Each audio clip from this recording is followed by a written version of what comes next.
I'm here with another one of Dennis's cars. Can you tell us about it? Sure, this is Jaguar XJR-15, one of the first supercars in 1991.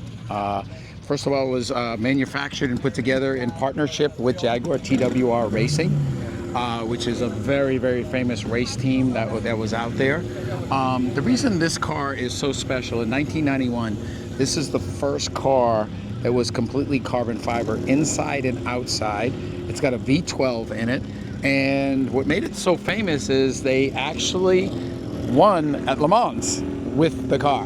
So there's 53 in the world. This is actually number 5. Wow, this car is awesome. It's amazing to drive. Much better to it's got a timeless design, but honestly, to drive it is so much better than anything in the world. It's very special. Yes, and it's very unique. Can you tell us why you picked this 1991 Jaguar over all the other cars? Yeah, so this car was my dream car for probably about 10 years, and because there's only 53 in the world, it was really a tough car to go ahead and find one for sale. So there happened to be one that was out in auction in Monterey. I ended up, made sure I won the auction, and that's how I acquired it. Why it's so special? First of all, it's a very racy car. This is a car I have a lot of friends that have been, racing, that drive a lot of supercars, will not drive this car. It's very, very raw. It's a different type of car.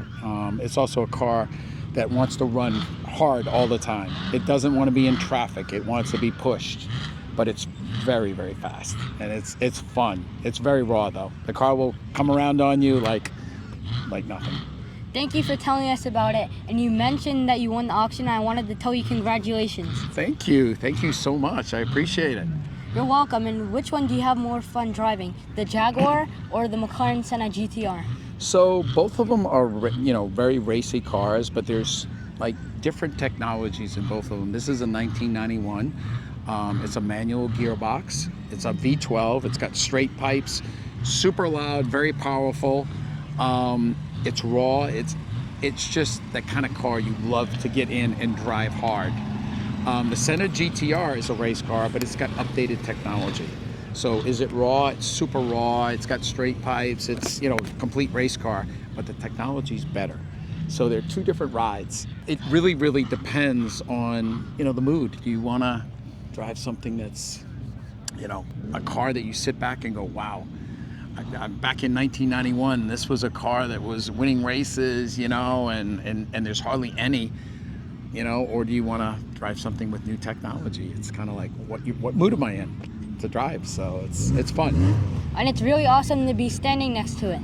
Oh, it's special. I love looking at it. I love driving it a lot better than it looks.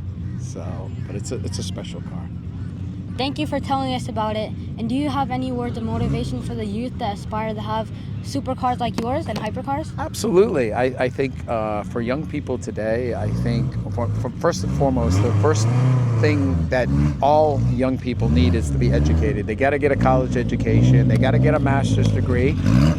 Second of all, they've got to get involved in a business, work in a business where they can learn.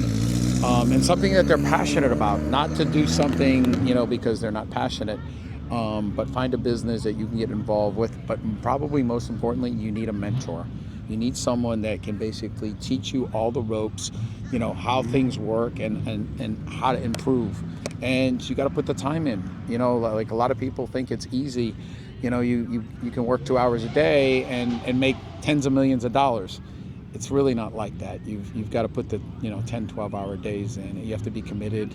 You got to be passionate. You've got to when everybody else is having fun, you got to be working. You have to be determined. And you have to be determined, but you got to be responsible because you have employees working for you. You're responsible for other families. So there's a lot of responsibility that comes along. And probably the biggest thing for people to be successful, you have to give back. You have to make a difference in society. You can't be just on the take. You have to give back. It's really, really important. And whatever you give comes back to you tenfold. Thank you so much, Dennis. Thank it's you, always Kate. great speaking with you. It was great speaking with you too. Thank you so much. Have a great one. Thank you, Dennis. Thanks.